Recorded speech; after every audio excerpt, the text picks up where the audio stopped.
Hello everyone, you're watching Lever Guns 50. Hey, have you seen that new video that Kentucky Ballistics put out where he said his lever action was bigger than mine? He was wrong. My lever action is bigger than yours. You shoot this little baby cartridge, I shoot this big bad boy here. My lever action is bigger than yours, so there. Well, all joking aside, this 1886 Winchester in 5110, this one here, we have it loaded up with a 500 grain Hawk bullet with a 50 thousandths thick jacket.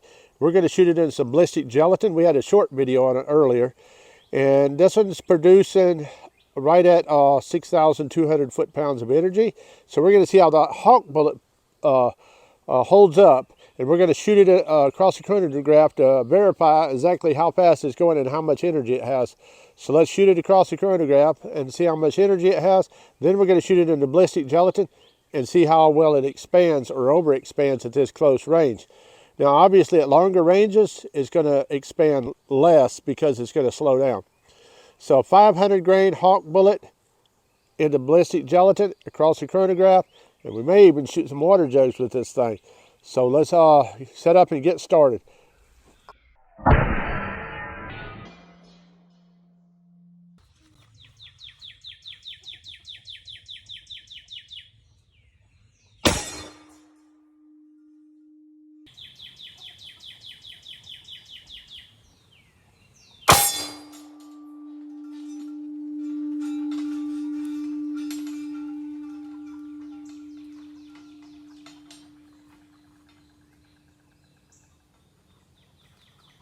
Look at this piece of junk AR I bought.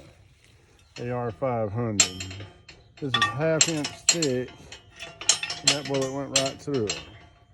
What kind of junk is that?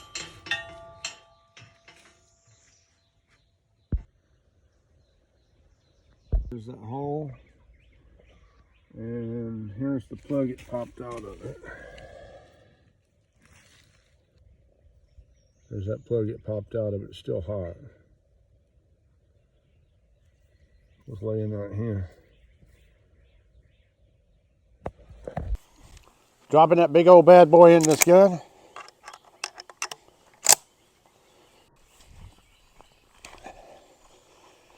And shooting into this ballistic gelatin.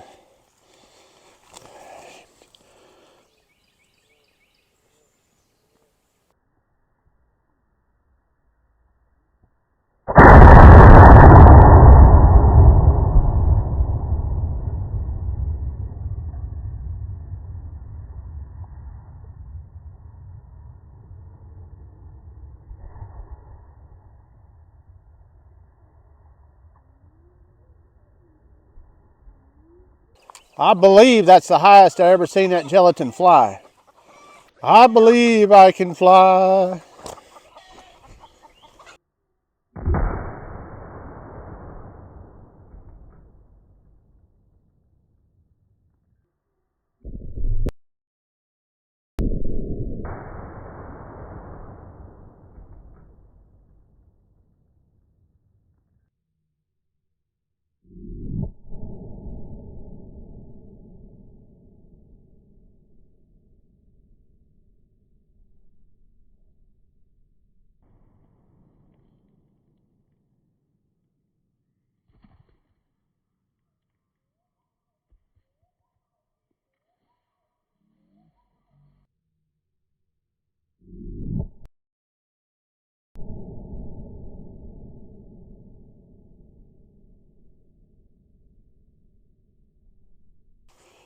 As you can see, that permanent wound channel is nearly as big as that block of gelatin. I mean, just look at the damage it's done. It's lost these pieces of lead about there. The bullet went all the way to here. It's expanded out huge, and it dumped a boatload of energy. You saw how that block must have flew 15 foot in the air. So if we measure that permanent wound channel, it's 4.5 inches tall. The major part of it is about, I'll say about 9.5 inches long. The bullet stopped Looks like it stops at about 21 and a half, 21 quarter inches. And let's take a close look at this wound. Look at the size of that wound.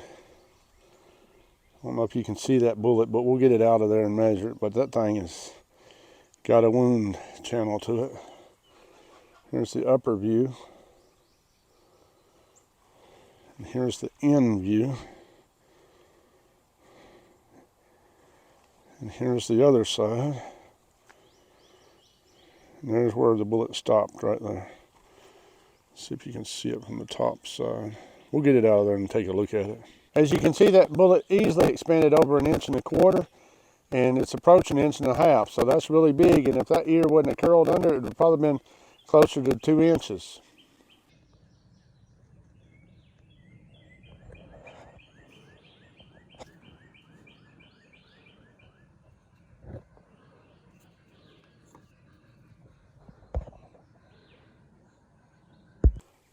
I don't know what you guys think, but I had a whole lot of fun shooting this 1886 Winchester, even though it has a lot of recoil with them full house loads.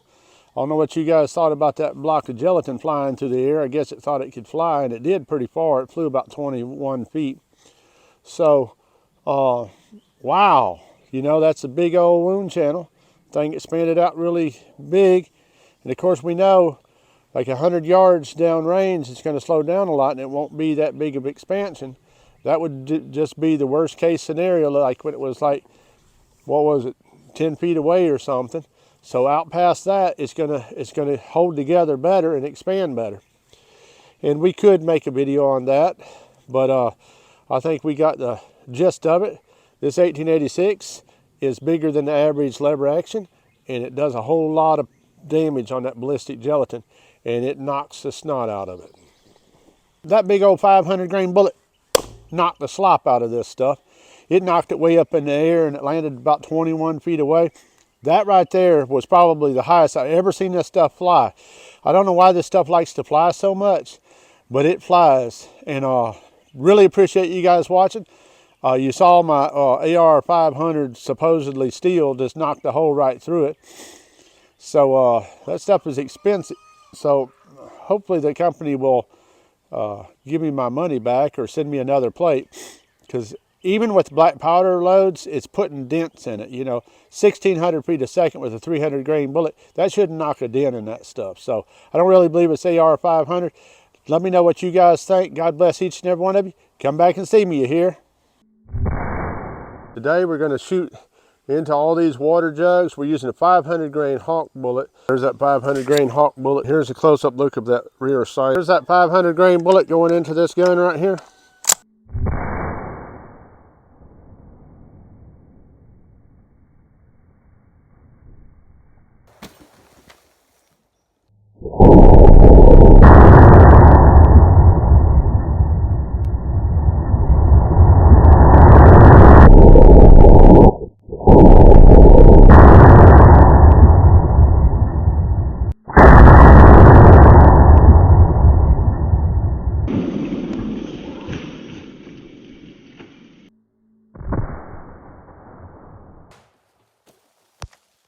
That was a lot of power put on that bullet.